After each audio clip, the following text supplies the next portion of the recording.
Hey, what's up, YouTube? It's Richie from Boston. And if I thought, like I just said in my last video, that something really fishy was going on with the eclipse that's going to pass over from the northwest to the southeast, turning the sun black during the day, but only in a small section of the country at a time, I thought it was fishy. Well, now I really think it's fishy because apparently NASA will be flying jets to chase the upcoming total eclipse to learn more about the sun, which means there will be military aircraft buzzing around, and this is the cover story that they're going to give you for it, because they're going to learn more about the sun by watching this eclipse occur, even though the eclipse appears to be moving in the wrong direction across the Earth. Pay no mind to that. Pay no mind to that, and they can't seem to answer that. Notice the way that, you see that? It's moving west to east, okay? And another small thing, let's take a look at this video I watched last night that I haven't stopped thinking about yet. Now listen to this. Mr. Thrive and Survive is explaining something that is basic science that we've known for a long, long time. That the object blocking the sunlight on the ground creates a shadow basically in proportion dependent upon the angle, which leads him to believe that the moon is actually only 70 miles across. Yeah, well, listen to this. Let him explain it.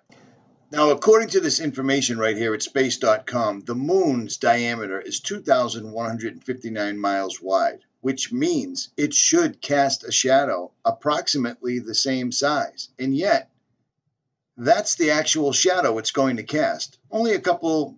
That's not very big. That's only covering a couple of cities at the same time. So what's really going on here?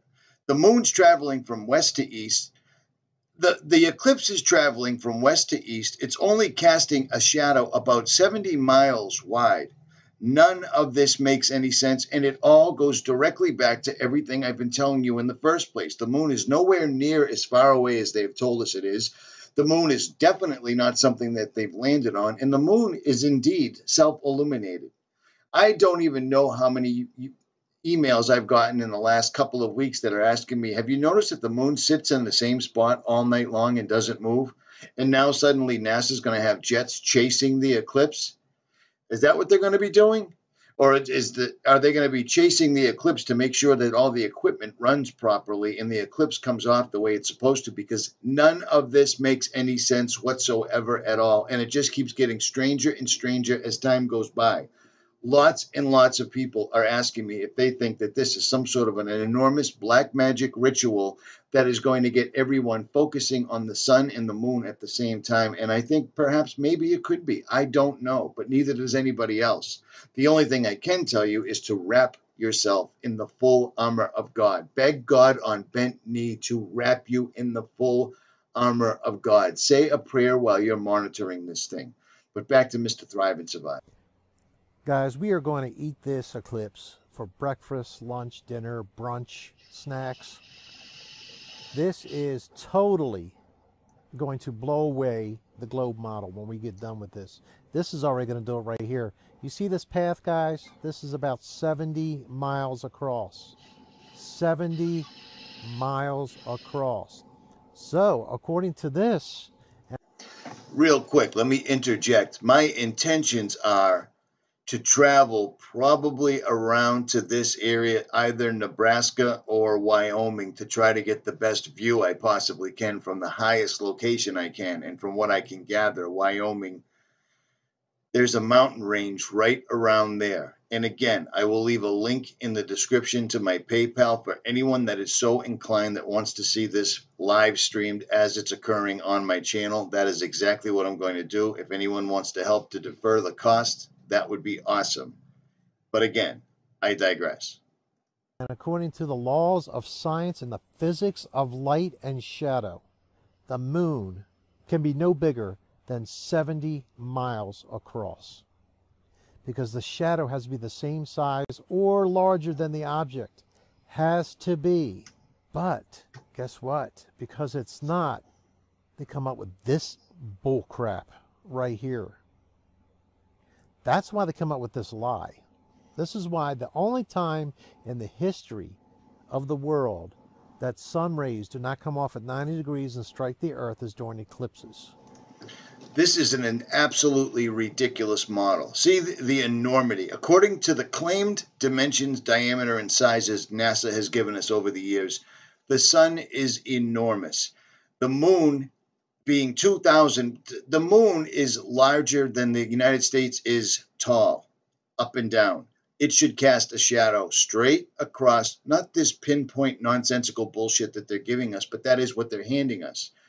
And in this video, which I'll leave links in the description, he's nailed it perfectly.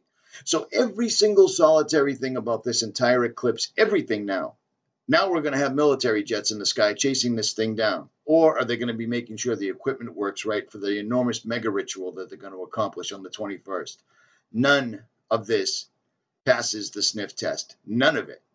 So suddenly now the sun's light is a pinpoint. That's how all this is going to work, because that's what they're presenting right here. That's what they are presenting right here.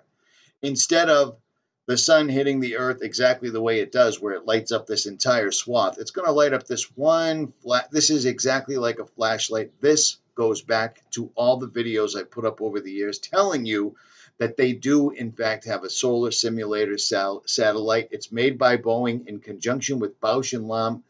This basically nails it. But again, I digress. So we have a problem here, don't we? Yes, we do. All of a sudden, physics once again ceases to work. Not only do we have the moon that should lap the sun twice a day, moving twice as fast this way, and it doesn't. The moon actually loses against the sun each day. We'll get into that in another video. But we've only got a 70-mile wide shadow.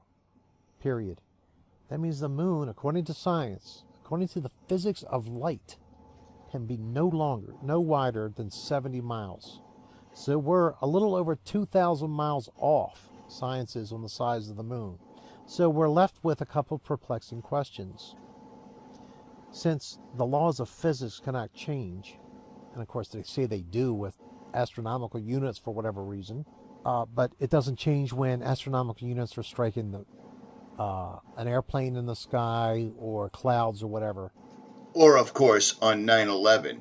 Bear that in mind. The last time they fed us this amount of ridiculousness was when the physics failed to operate on 9/11 and 9/11 only. And again, the sun's going to go dark during the day. This is biblical. It always holds true, no matter what. So, either the moon is 70 miles away or something else is getting in front of the sun. That's the only two options I can think of. And don't worry, because NASA will be flying jets close by chasing this down. Absolutely unbelievable. Reconnaissance aircraft. So they'll be flying a particular 𝗦𝗵𝗿𝗀 jet from 1953. Main target is the sun's atmosphere, particularly its corona. Blah, blah, blah. Blah, blah, blah. It's going to be ridiculous, but let's listen anyway.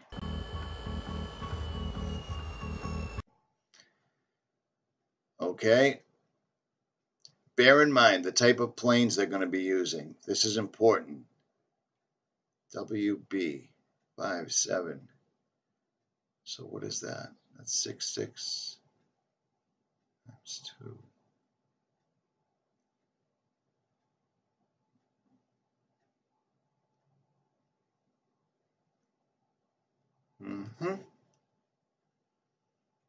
Exactly. All of this is completely wrong scientifically. They believe they have dumbed us down enough that most people aren't going to catch this. And I believe that this, in conjunction with Harvard coming out saying that they need to chemtrail the sky, even though there was no reason for it, nobody was questioning it. For the most part, nobody was questioning it. But now they've come out and said they're going to start bouncing the sun's rays back. Something's rotten here. At any rate, Richie from Boston. Links will be in the description. Again, if you want to help me make it out there, you want me to live stream, I do need one piece of equipment and I need gas. And my truck gets terrible mileage. So there's that. At any rate, links will be in the description. Like, share, subscribe, or don't. It doesn't matter. Richie from Boston. I am out.